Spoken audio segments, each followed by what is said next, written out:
Kamusta mga kaagimat? Welcome back sa aking channel. Sa video natin ngayon ay ating pag-uusapan ang tungkol sa hiyas ng anuris, balay dipinsa at taglay nitong mga mahikagahom, birtudis o kapangyarihan. Pero bago po niyan, may kaunting paalala lang po ako mga kagimat na ang video na ito ay para lamang sa mga naniniwala. At kung taliwas man ang inyong pananaw tungkol dito ay pwede nyo naman maskip o huwag panuorin ang video na ito. Maraming salamat po mga kagimat. Kagimat 13 Babaylan 1.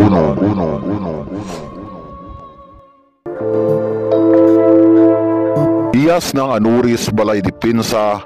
Alam ko bago pa lang ito narinig nyo ang mga salitang pangalan ng agimat na yan mga kagimat. Pero dito sa aming isla sa Panay ay alam yan ng mga maramihang babaylan ang sangkapagimat na yan. Umpisa sa aming mga babaylan unom, sa babaylan putian, sa babaylan pulahan at sa mga tribo atihanon.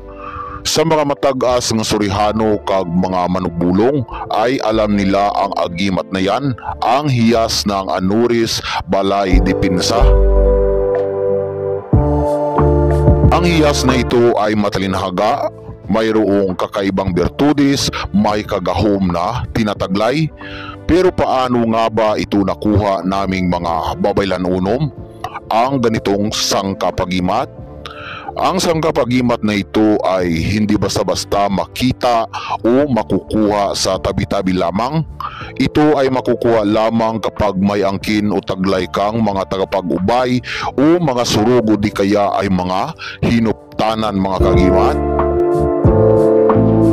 Ang sangkap ay makukuha at kusang ibigay sa iyo ng mga surug na siyang mga gumagabay sa iyo bilang isang ganap na babaylan o mga spiritual na antingan. Ang sangkap ay may gumagabay ng mga engkantuhanong putian. Basta matawag na putian, sila ay mga mababait na sahing engkanto mga kagimat. Sila ay tumutulong sa sinumang may mabuting kalooban na aura na siyang nagupot o nagsagod o nag-aalaga sa kanyang agimat. Sa taglay na mahikagahong birtudis ng sangkap ay mabisang depensa ito sa ating bahay.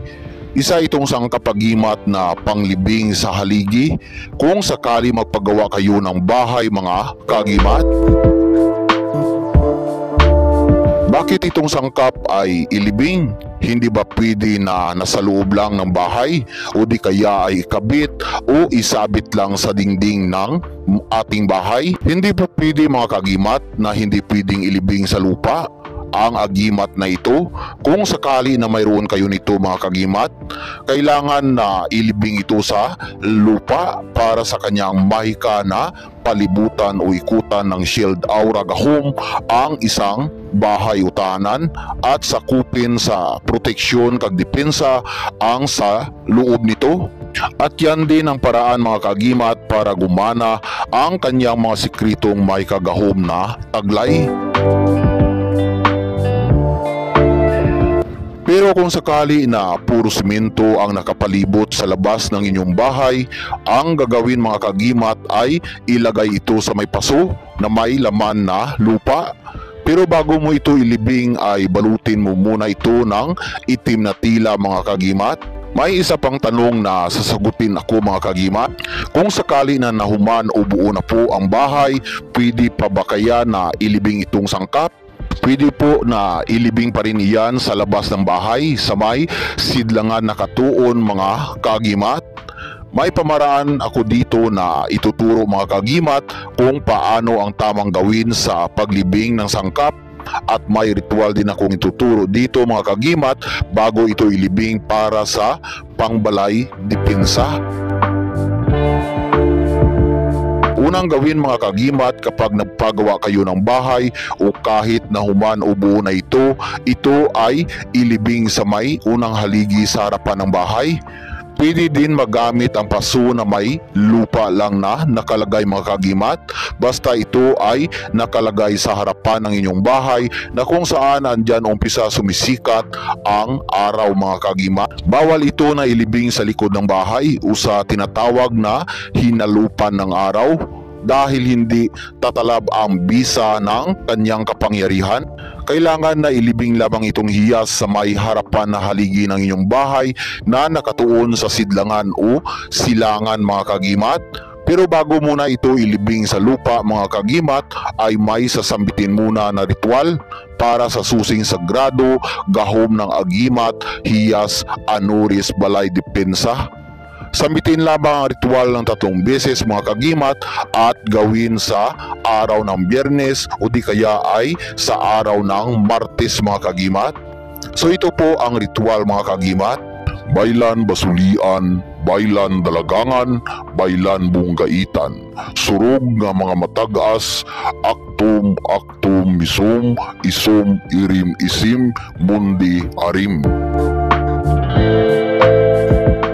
Sambitin ng 3 beses na paulit-ulit mga kagimat at pagkatapos ay takpan na ng lupa ang sangkap.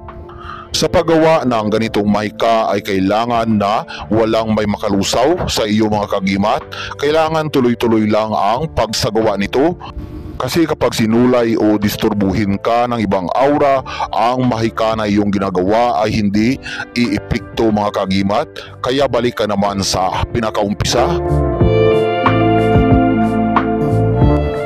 Kailangan kapag may mga aura sakali sa iyong paligid ay sabihan mo muna na huwag kanilang kausapin o disturbuhin dahil sagrado ang mga ginagawa mong mga mahika. Ang agimat, hiyas ng anuris, balay depensa ay may mabisang gahom din na makapagpaalis ng malas sa ating tahanan at palitan ito ng mga balansing putian, tugda, gahom, mahika.